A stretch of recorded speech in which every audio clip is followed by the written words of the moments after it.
Assalamualaikum warahmatullahi wabarakatuh. Halo, saya Muhammad Iqbal Hidayatullah dengan NIM 222050150 kelas 2251B dengan prodi Komunikasi dan Penyiaran Islam Fakultas Dakwah dan Komunikasi Universitas Islam Negeri Raden Fatah Palembang. Video ini dibuat guna memenuhi ujian tengah semester perencanaan komunikasi dengan dosen pengampu Ibu Pipi Hasmawati MSI. Penasaran dengan videonya? Mari kita lihat.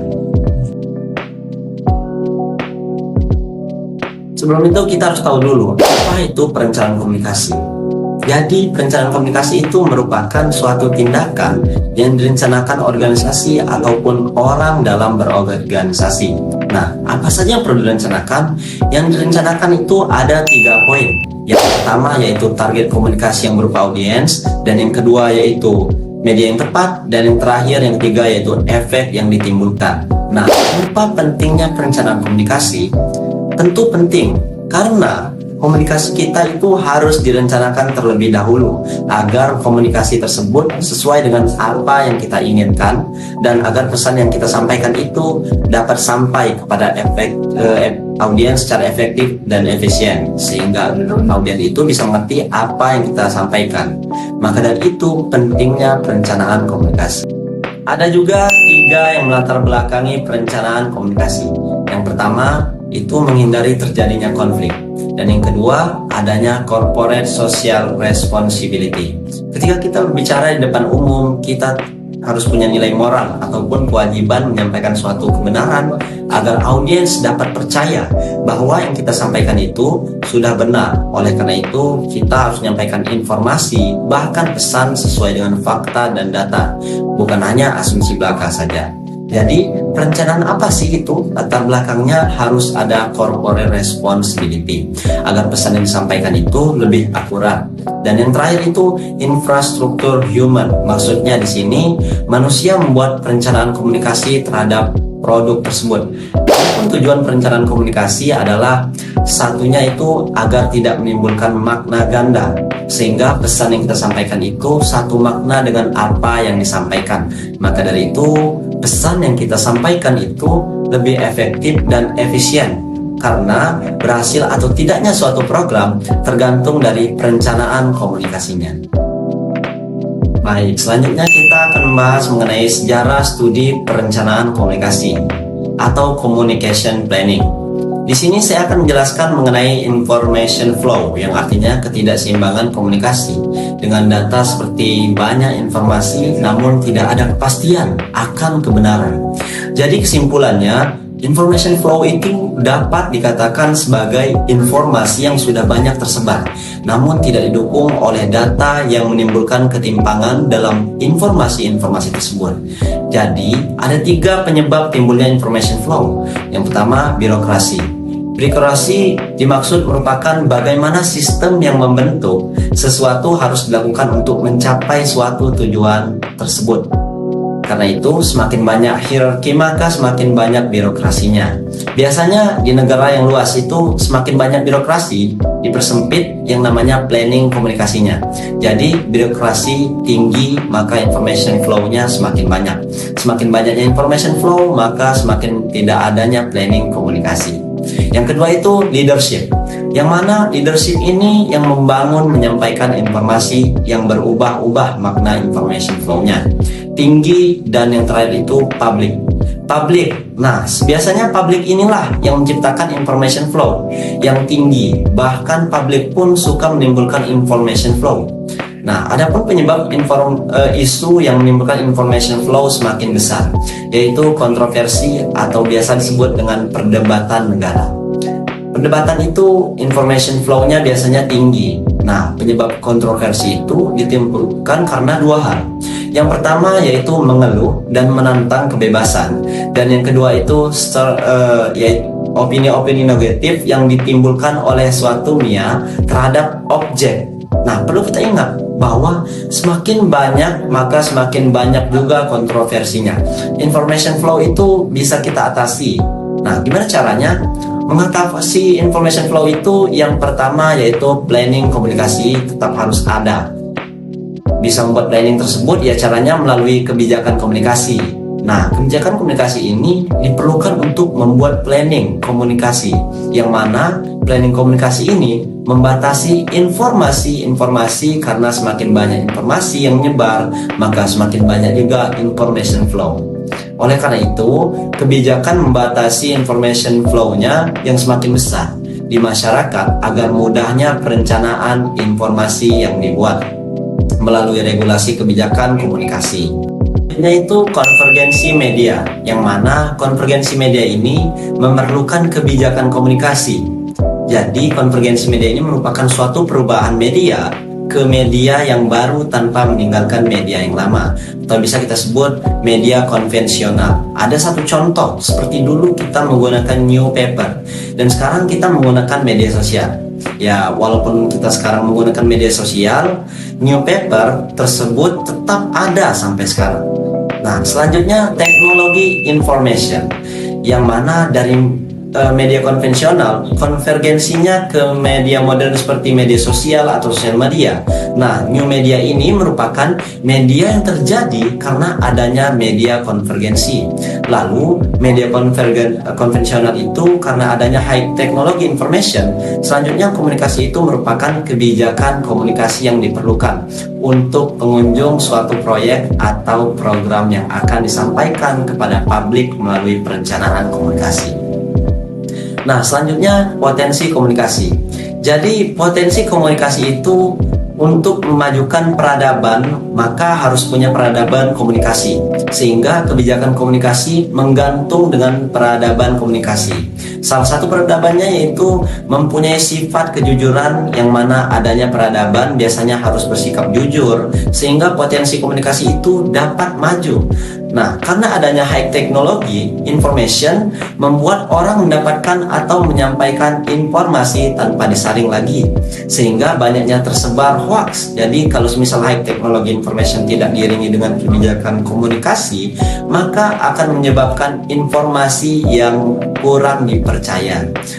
Apa itu kebijakan komunikasi?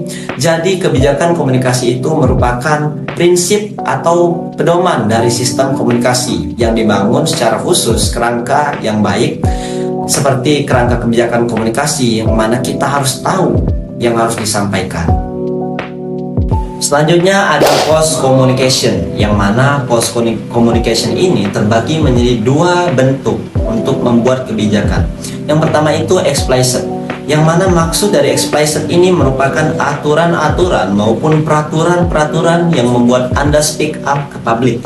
Dan yang kedua itu implement, yang mana dimaksud di sini merupakan kebijakan yang dibuat oleh public relation. Nah, kedua ini harus dilihat, karena jika tidak dilihat maka kebijakan tidak akan menjadi karakter komunikasi.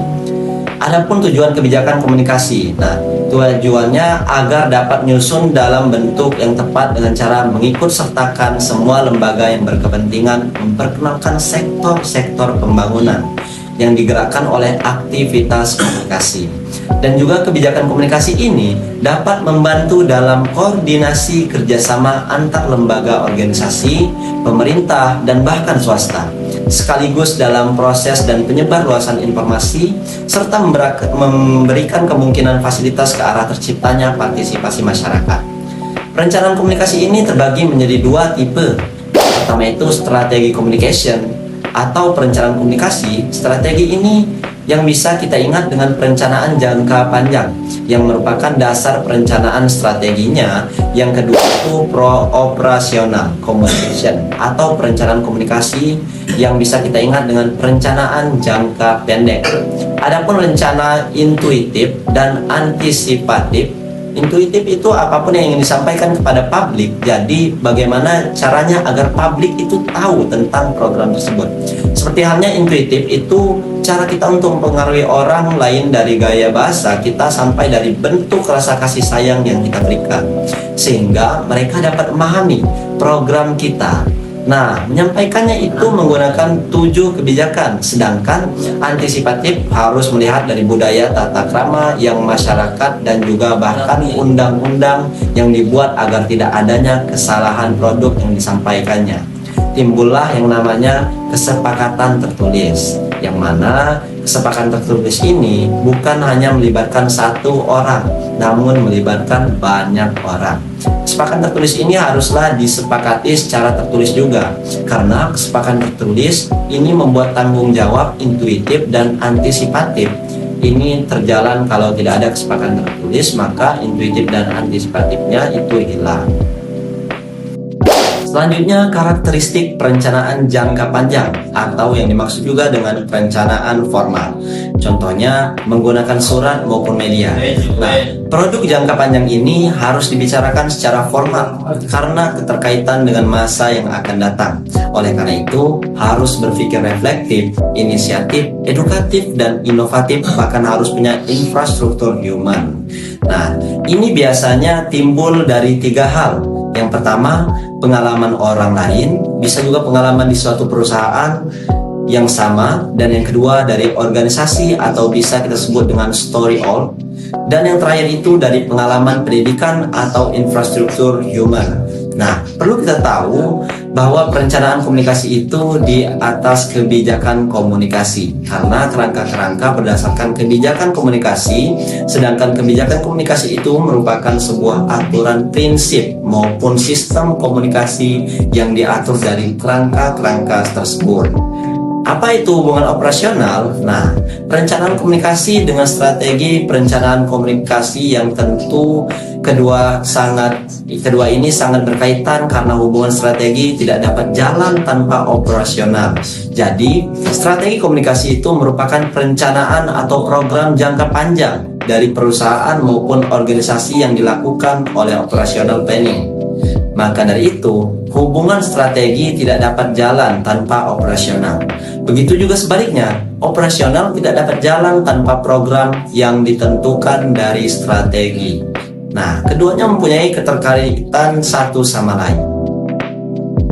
Selanjutnya yaitu perencanaan komunikasi operasional, yang merupakan suatu perencanaan atau tindakan atau action yang berbentuk aktivitas yang mana rancangan mencapai tujuan itu melalui program strategi planning komunikasi.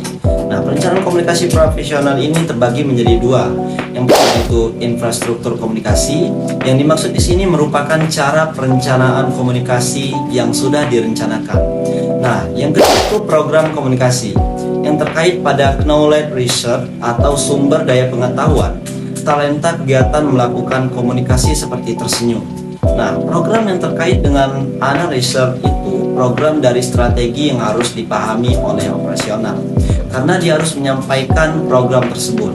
Nah, operasional ini kunci dari sebuah keberhasilan. Jadi, no research ini terkait dengan keterampilan dan pengetahuan.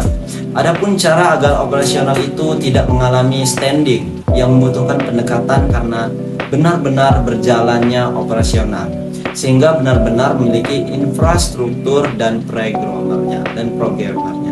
Pendekatannya itu ada 2. Nah, yang pertama itu pendekatan perencanaan rasional yang menyeluruh, yang menggunakan banyak produk, yang mana perencanaan komunikasinya itu berdasarkan kebijakan komunikasi yang dirumuskan menjadi satu kesatuan yang menyeluruh dalam menentukan operasional. Tapi pendekatan perencanaan rasional menyeluruh tidak masuk alternatif planning strategi. Nah, kapan strategi planning itu perlu? Alternatif yang pertama itu kalau semisal top manajernya merasa profesionalnya itu akan gagal dan resign karyawannya, maka perlulah strategi planning. Oleh karena itu, untuk menunjang sebuah keberhasilan maka butuh sistem informasi lapangan. Dan yang kedua itu butuh ramalan yang akurat terhadap yang akan datang sehingga agar dapat mengantisipasi akan terjadi suatu terhadap yang dijalankan. Yang ketiga, pendekatan perencanaan terpilih, yang mana dikatakan perencanaan ini untuk merencanakan alternatif planning strategi. Maka dari itu tidak perlu lagi dua hal yang data. Seperti yang saya katakan tadi, teori komunikasi ini terkait pada 3 teori. Yang pertama, teori komunikasi pembangunan, yang mana tujuannya itu komunikasi dikehendaki untuk meningkatkan pembangunan. Tapi kalau di operasional itu untuk meningkatkan sebuah program dan infrastruktur. Nah, komunikasinya satu, tidak berpisah. Kedua, teori komunikasi sosiologi, karena terkait terkait dengan implicit atau explicit. Terakhir itu teori komunikasi organisasi, yang merupakan teori yang bisa memahami untuk kelembagaan dan juga dijadikan sebagai sarana penggerak program dan juga bisa menjadi sebagai target sasaran program tersebut. Baik, mungkin hanya itu yang saya sampaikan. Sampai jumpa di video selanjutnya.